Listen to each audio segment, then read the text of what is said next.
Assassin's Creed Shadows is finally announced, but Ubisoft also cancelled a big game. A new Horizon game is being announced soon, but it's not what anyone expected. And there's way more gaming news to go over. PlayStation, Xbox.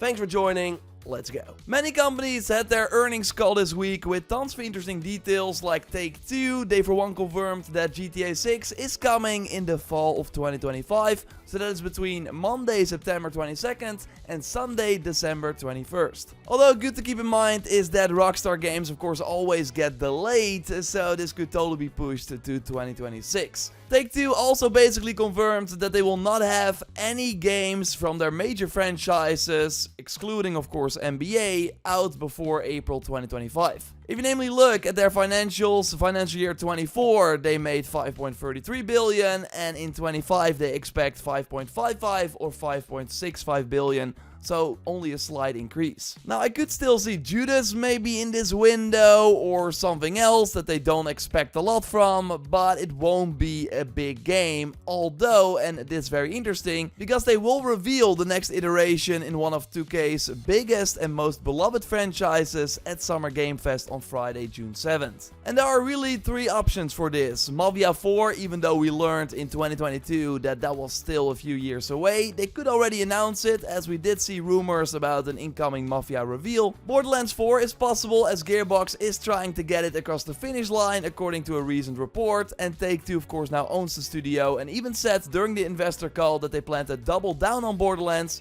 and had already identified many potential growth opportunities for the series. And the series now of course also includes a sequel to Tiny Tina that is hopefully more fleshed out than the first game. Now the other title that they could reveal at Summer Game Fest is of course the next BioShock, and really the wording biggest and most beloved screams BioShock to me. It has also been in development for almost 5 years now, looking at the LinkedIn for the narrative director, so it really feels like it's time to see that 60s Antarctic setting in action that has been rumored. Now, again, we have Judas from the original BioShock creator, and the gameplay of that game looks a lot like BioShock, so maybe not smart to already announce BioShock. Really, you could make a case for all three games, with of course the Borderlands movie coming in August already, so hyping a new game makes also sense. I'm gonna say BioShock though, that is my prediction, but of course, your takes more than welcome in the comments. They also showed which companies are attending Summer Game Fest this year. A lot of usual suspects, but I think Amazon Games is interesting as they are publishing the new Tomb Raider. Would be cool if that showed up. We talked about rumors for that game in last week's Sunday video. Although it could also be for Blue Protocol and Throne of Liberty that they got coming up. Warner Bros. Games is also interesting, I think, because by that point Multiversus is already out. So fingers crossed that it's finally time to see the Wonder Woman game that hopefully even launches this year. That would be perfect. We will of course be live reacting to Summer Game Fest on June 7th. Countdown will be up on the channel very soon. Hope you can watch with us. We will of course also be reacting to the Ubisoft Forward on June 10th, where we will see the Assassin's Creed Shadows gameplay reveal, new Star Wars Outlaws footage, and hopefully some surprises. Like seeing the Splinter Cell remake in action would be super cool. My prediction is that it will happen, with maybe even an early 2025 release date. Ubisoft was namely pretty coy when asked if they had other big games next to Star Wars Outlaws and AC Shadows in their current financial year ending March 2025. Like they did not outright say no, and the game has been in development for over 3 years by that point, so fingers crossed. But yeah, the big thing out of the Ubisoft investor call was that they cancelled Division Heartland. The reason they gave is that from now on they're gonna focus on two key things. Becoming the leader again in the open world genre with series like Far Cry, Division, Ghost Recon and Assassin's Creed. No, they did not mention Watch Dogs sadly, and they want to improve their footprint in the live service market, which they want to do of course this year with XDeviant and the Division and Rainbow Six mobile game. But yeah, Division Heartland was a live service game, but still according to Ubisoft it did not fit into this quote-unquote new strategy. But reading posts from people who actually played it, because the game was in very active testing for a couple of years now, it just seemed like it wasn't really fun or good enough. So it was probably not worth it for them to spend a ton of money on marketing, and it could have of course badly impacted all the other plans they have for Division, which include DLC for Division 2 and of course Division 3 that is being worked on right now. So instead they want to put the resources from Heartland into Rainbow Six and X-Defiant, with that latter game of course launching very soon and showing some promise. So yeah, good call I guess for cancelling it if it wasn't working out, but it's also wild that they could not make a free-to-play Division game work after spending so much time and money on it. Felt like something that could have been huge if executed well. Of course, let me know what you think in the comments down below. Now, luckily, Ubisoft has Rainbow Six Siege and the Assassin's Creed franchise to keep them afloat, and an interesting thing they said is that both had solid fan bases of above 30 million unique active players. So from April 2023 until March 2024, there were 30 million unique players playing an Assassin's Creed game, while we only saw the launch of Mirage, which sold like 5 million copies probably, maybe a bit more. So the series is huge, also in periods when not a lot is happening, although Valhalla on Game Pass and PS Plus Extra of course totally helped. Tom Henderson now reports that the pre-orders for Shadows are looking very strong, no exact number, but no one in the know is disappointed with them. Like people saying that the series is not as big as it once was, just don't know what they're talking about. And yes, the RPG games are certainly the most popular way to experience the series right now. I of course made a ton of videos on Assassin's Creed Shadows already. If you haven't watched them yet, totally give them a watch, because I got a ton of details and will of course cover the game way more. Like always exciting to have a new Assassin's Creed reveal, but now let's shift over to Horizon, PlayStation Showcase, some Xbox news. Of course, if you liked the video so far, leaving a like would really help me out, so thanks for that. And subscribe, because I post one of these gaming news roundup videos every Sunday. Okay, I did not believe this at first, but it really seems to be happening. LEGO and PlayStation are working on a new game called LEGO Horizon Adventures. This according to Tom Henderson, who again has a great track record, and Jeff Grubb basically confirms it as well.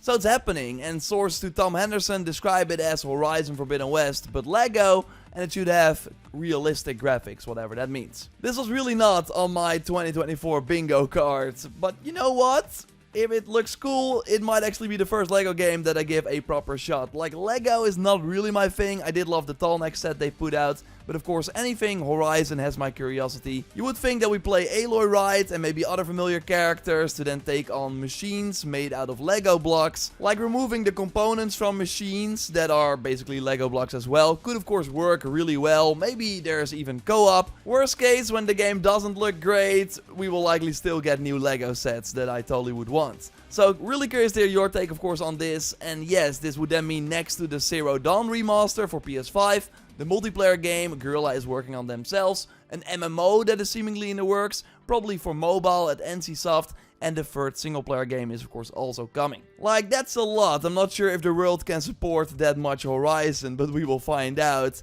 But yeah, a trailer for this LEGO game should be ready to go, just like trademarks. So it really seems like it will be an announcement during the PlayStation Showcase that is very likely gonna happen at the end of May. And Sony now also confirmed during their investor call that later this month, on May 23rd, they will hold a corporate meeting to investors about Sony as a whole, with a dedicated presentation for the PlayStation strategy on May 30th. So that is again for shareholders, but it will likely include a ton of interesting info that I will discuss here on the channel. But it then also of course makes sense to do a consumer-facing event, the PlayStation Showcase, just before that, so they can also discuss the things that they showed during this investor meeting. So yeah, as I predicted before, I still think we will see the showcase on May 29th, on Wednesday. We will hear it being confirmed this coming week likely. Now, other big Sony news is that PlayStation now has two CEOs. Jim Ryan, of course, retired, and now Hideaki Nishino and Herman Hulst are taking over, with Hideaki focusing on the technology products, services, and platform experience, and Herman Hulst is in charge of the PlayStation game content, bringing franchises to new mediums like film and television. So, big upgrade for the co-founder of Guerrilla and fellow Dutchman, by the way, so pretty cool to see. This news came paired with the fact that Helldivers 2 is the fastest selling game of all time, with over 12 million copies sold in 12 weeks. Of course, in large part thanks to the PC version. Like, that is crazy. Sony first wanted 25 million PS5 sold in the financial year, then they changed it to 21, but they actually reached 20.8, which is still really high and actually the highest that they expect to reach with the PS5 in a 12-month period, with 18 million units planned to be sold for the coming financial year, which would then bring the overall number to around 80 million at this point next year. And the crazy thing out of this news was that they outsold Xbox almost 5-1 in the first quarter of 2024. Like, they sold 4.5 million PS5s, while Xbox sold around the 800 to 900,000 consoles, which is wild and really goes back to the whole Xbox situation that I went in depth on in last week's Sunday video.